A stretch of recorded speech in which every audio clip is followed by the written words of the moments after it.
All right, you're welcome back. This is still Crossfire with Dapo Anishoma. We actually have been looking at, the very tragic event that took place in Indonesia yesterday, where 4 Nigerians were executed.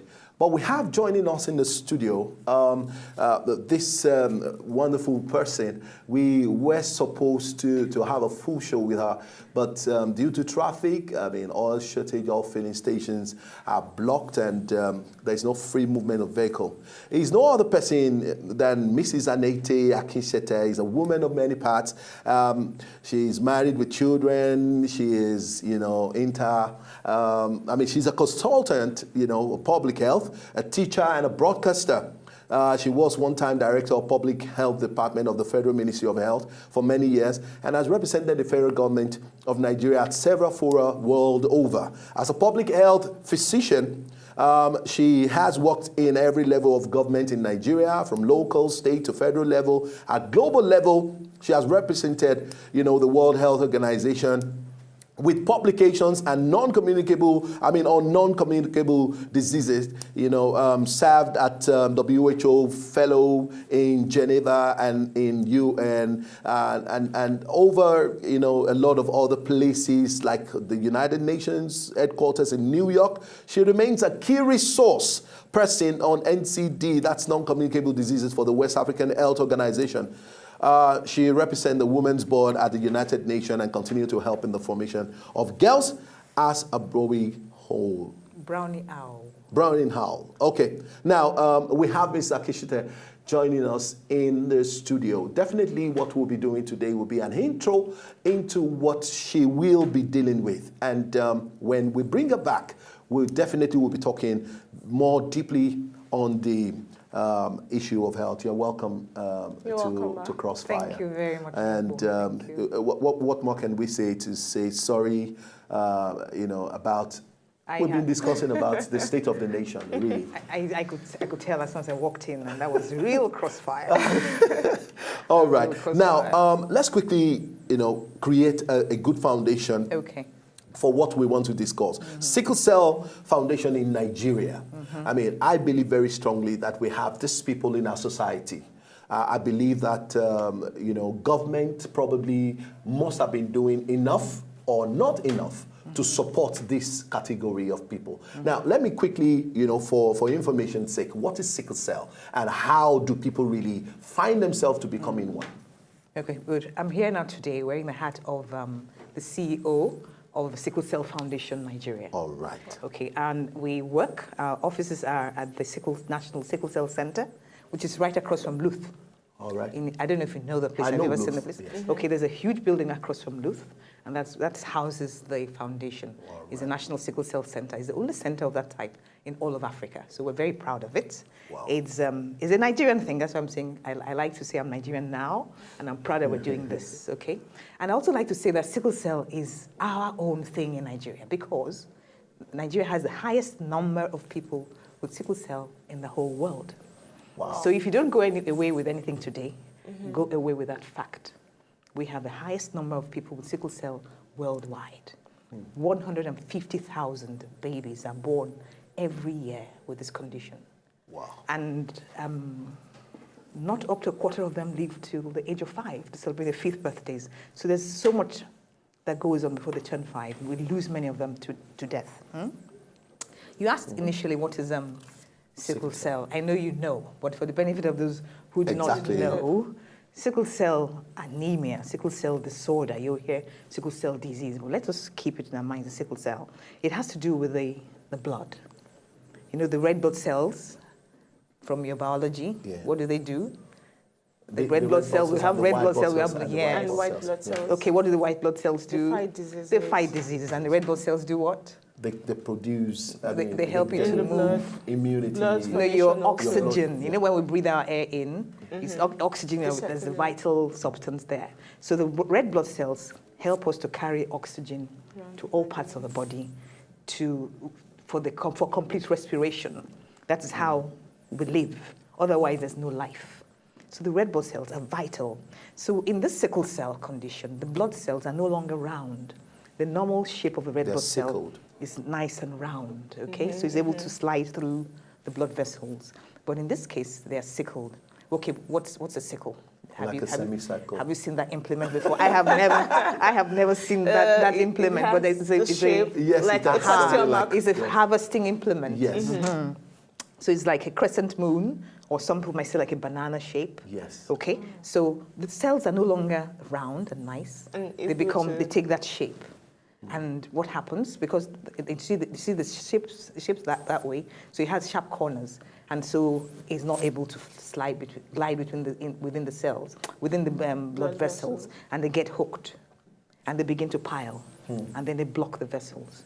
And then you can imagine when there's a blockage of vessels, blood no longer flows, and many other things begin to happen. And so the part of the body that blood couldn't flow to therefore becomes really very... Exactly. Many other things begin to happen, including pain, because I'm sure you've heard that the hallmark of the condition is pain.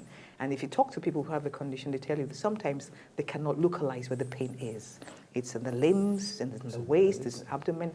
It's, as you can imagine, anything that's affecting the blood will be something that will affect all organs of the body.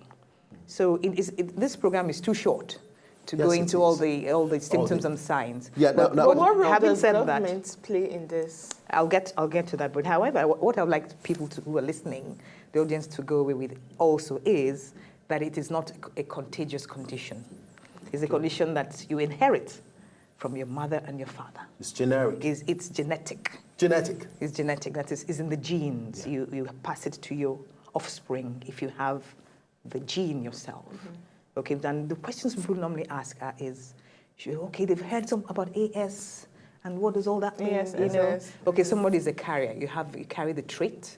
Like I am a carrier. I have a trait, but I don't have the condition. But that means I am AS. Okay, for the purpose of this discussion, I am AS. I carry the trait.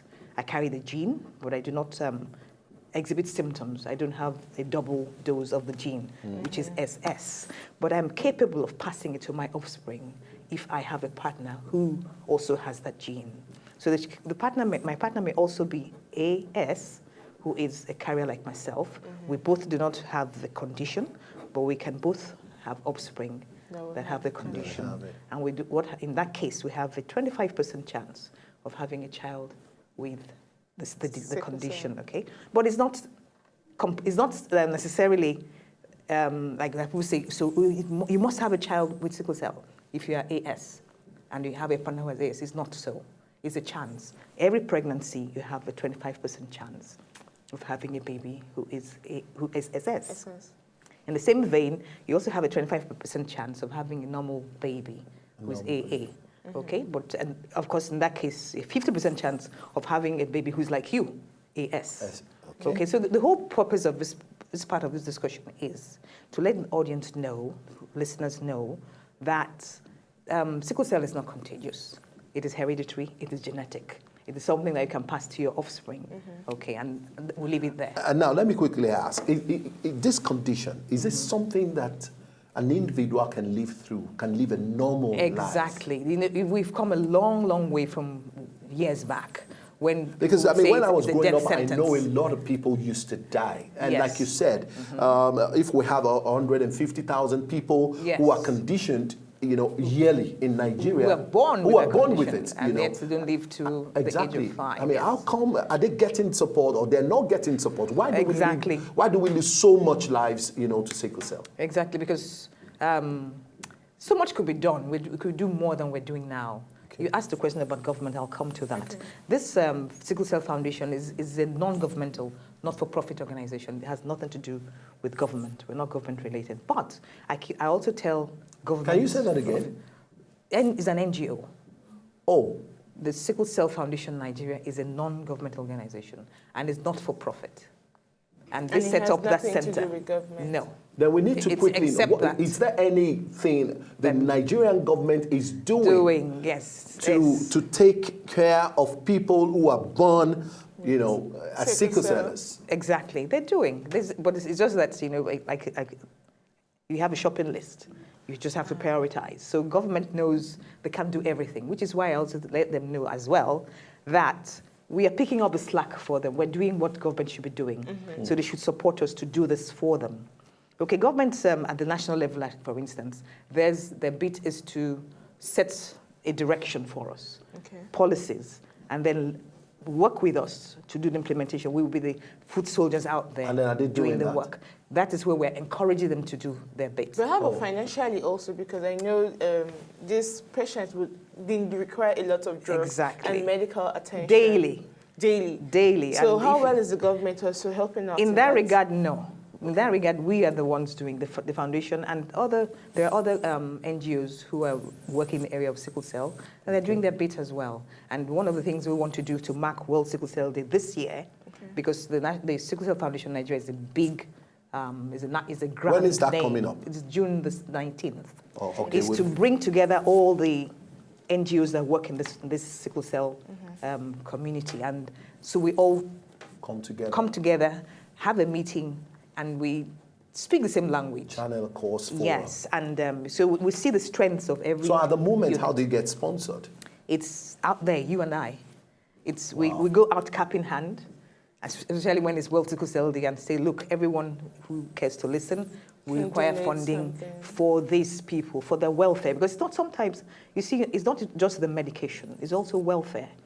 They are discriminated against in many areas. Correct. You a lot of employers don't want to jobs, bring many of exactly. them into. So we have jobs issues to sort out for them, skills, even education, school. So we have a welfare fund that needs to be replenished. And then, sometimes some of them who have major crisis, they break school. Correct. For them to really have... Which is one of the things we also do here. When we have from Monday to Friday, every working day of the week, there's genetic counseling going on. It's a key part of management of sickle cell. In fact, it's the gateway into any kind of care.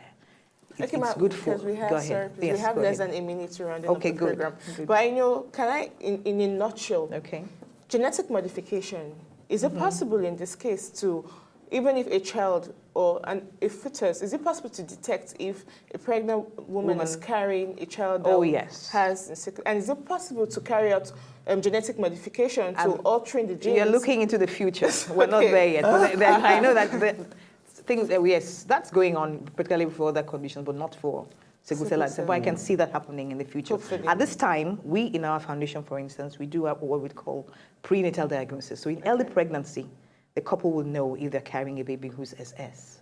And if they're carrying a baby, what are the options? No, at least what we do is, we know we're here. You know what we're coming up against. Don't you think some of them want to terminate? Some do.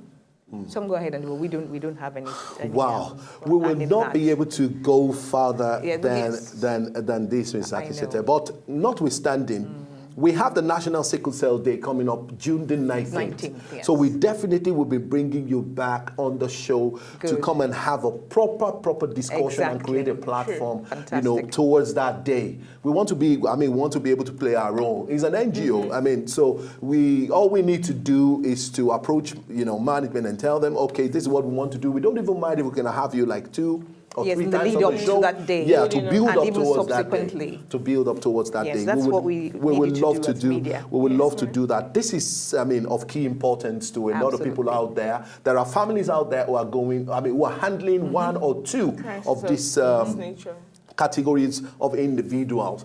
We want to say a very big thank you to you, Ms. Akinsete. Thank you too for having me. Even the very short time you spent here, it was, very short, but better than nothing. But impactful. I have insight into a couple of things that I really don't know or have details about before. So thank you for making the show, and we definitely will be bringing you back. I want to say thank you to everybody who have been a part of our show today. This is how far we can go, but we'll be back tomorrow morning for another very interesting episode.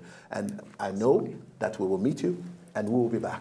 Say no to violence and keep away from drugs. All right. God bless you. Stay out of trouble. Bye.